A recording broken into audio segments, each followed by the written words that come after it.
The noun slava means glory in many Slavic languages. So, naturally, many Slavs believed that is the reason we are called Slavic people. However, in English, the words slave and Slav sound so similar that even artificial intelligence can tell them apart. Unfortunately, this is not a coincidence. The Slavic slave trade was a significant part of European history that has often been overlooked in favor of more well-known slave trades, such as the transatlantic slave trade. This trade profoundly impacted the region's social, cultural, and economic development and left a deep scar on the collective memory of the Slavic people, which we will cover today. You would never expect this kind of content from me, but you already opened the video, so there is no going back. And since this video is on the brink of demonetization, I would appreciate your support with this episode. My super thanks are activated. You know what to do, dandelions. This story began thousands of years ago, when the entire civilized world considered slavery an acceptable practice. During the early medieval period, Slavic tribes often found themselves at the mercy of more powerful neighbors. So from the 7th century onwards, Slavic lives were frequently captured and traded like cattle to different regions, including the Islamic world, the Byzantine Empire, and Western Europe. Viking raiders, known as Varangians, played a significant role in the Slavic slave trade. They sought out, ferrying, and marketing goods. The Vikings would transport the human cargo across rivers and overland routes known as the route from the Varangians to the Greeks, linking the Baltic to the Black Sea. During the 8th and 9th centuries, the Khazar Khaganate played a big part in the Viking trade route by purchasing slaves taken by the Vikings in Europe and selling them to the Abbasid Caliphate. Just like your favorite grocery store has its preferred suppliers, the Slavic slave trade had its main trade routes and markets where human lives were sold. Places like Constantinople, Bukhara, Prague, and Venice were large markets that existed to facilitate the trade of Slavic slaves.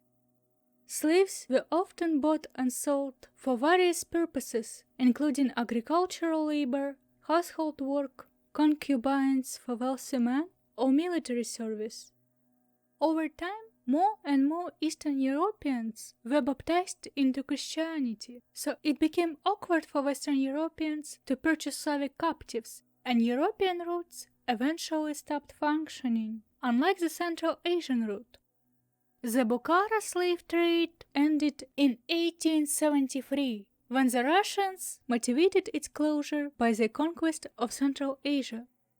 However, pagan Slavs, who still preferred to worship Perun, Lada, and other deities that I covered on my channel, of course were the right fit for human trafficking for every party. No one had a problem with it. And for those who embraced Christianity, our brothers and sisters from the Middle East said, "Works for us," and the Slavic work and travel program continued. Slavic slaves, often referred to as Saqaliba in Arabic sources. The majority of Saqaliba slaves would have been prepubescent children when they were enslaved due to the nature of the market. Before entering the Islamic world, Slavic slaves had to endure a certain procedure, and castration centers were also located on the trading routes for clients' convenience. The Jewish Radhanite merchants was a third party who performed the castration, since they were not forbidden to do so. Slavic boys captured for the role of eunuchs in the harem had to undergo castration, and only some survived it. In the final destination, there was work for everyone. You could become a domestic servant, a concubine in the harems because someone has a fetish, a eunuch, or a soldier in elite military units. Many broken faiths have come to fulfill these roles. A poet named Abu Yaqub Ali ibn Gabala wrote, "Slavic locusts are literally clogging the streets of Baghdad." Poor thing, those annoying Slavs. Thousands of people got exploited and brought to Baghdad against their will, and he's bothered by it. How dare we to ruin his day? If you want my full opinion on this, it will be in Russian, and in the form of swearing. The Abbasid Caliphate saw a steady influx of Slavic slaves who were often integrated into the Caliphate's administrative and military structures. The Slavic warriors were known for their high discipline, loyalty, and strength, and were converted to Islam during the training, so social mobility was possible for them. In Muslim Spain, one of the most prominent examples was the small kingdom, the Taifa of Almeria, ruled by the Slavic general Kairan al-Saqalibi. Also during the 14th to 18th centuries, the Ottoman Empire conducted raids into Eastern Europe, capturing people through military campaigns, raids, and trade agreements with intermediaries like the Crimean Tatars, who supplied the Ottoman markets. These captives were often used as a labor in agriculture, mining, and construction.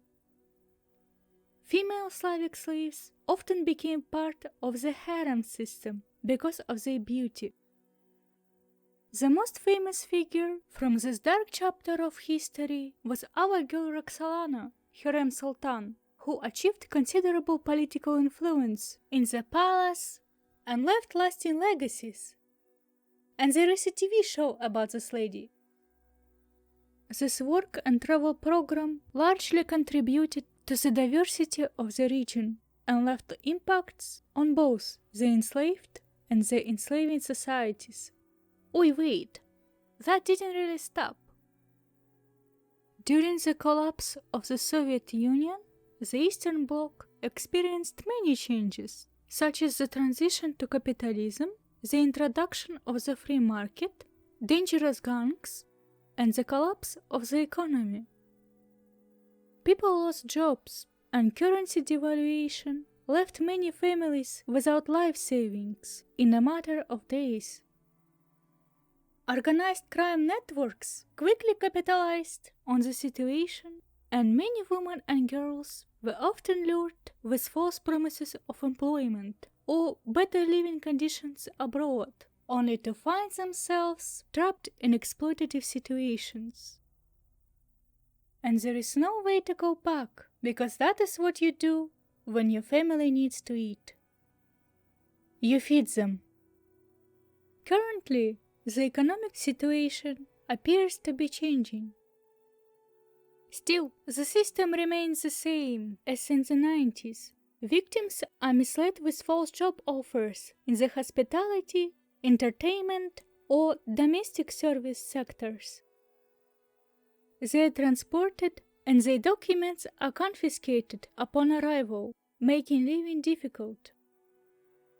Additionally, the legal framework in places like the United Arab Emirates sometimes criminalizes victims of trafficking, treating them as illegal immigrants or offenders rather than persecuting traffickers. And I know there will be people who will come with, "She has to know better, blah blah blah. She shouldn't be naive, blah blah blah." And this isn't the right place for this attitude, dandelions. How about somebody not preying on a person who trusted you, blah blah blah. Not going into people's DMs with creepy offers, blah blah blah. This would have prevented the situation from happening in the first place. Blame in the right direction or be silent. And I know this discussion alone will make my video controversial. Controversial, бля. So taking advantage of people вообще не controversial, я смотрю. But when I say it's controversial, совсем Eastern European women are going abroad for work and get exploited. Now, some believe that the ladies magically earned a bad reputation for their so-called inappropriate behavior, and this automatically makes it normal for locals in some areas to mistreat Slavic women. If you dare to gaslight me with "not all like that," you will face my wrath.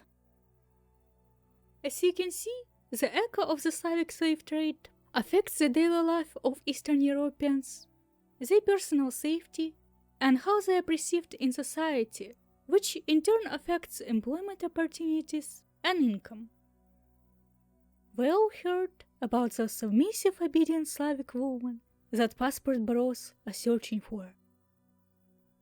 Well, a person who is historically deprived of choice, of course, will be submissive. It doesn't mean that the feature is included by default. It ain't happening. Unfortunately, this assumption opens the door to very real harassment and assault from a disappointed passport bureau when he moves his dream bride to his home country. There is a post-Soviet movie related to this topic, Intergirl. Watch it. On the diversity scale, the Slavic people proudly stand as an invisible minority. Someone who experiences the pleasures of being discriminated against due to vulnerable position, but on the formal applications, we are marked as white. And for the privilege feature, you aren't there yet. It has been one of the contributions to start this channel, to be honest. Slavic culture is fascinating and deep, but reduced to the stereotype of the hot Slavic lady of the night, thanks to unrecognized history of human trafficking. I'm sure there will be other stories from other parts of the globe, but here we are today. I want to wrap up this episode with: how is your generational trauma doing now, dandelions? We can be traumatized together, don't you worry. After all, it is an authentic human experience,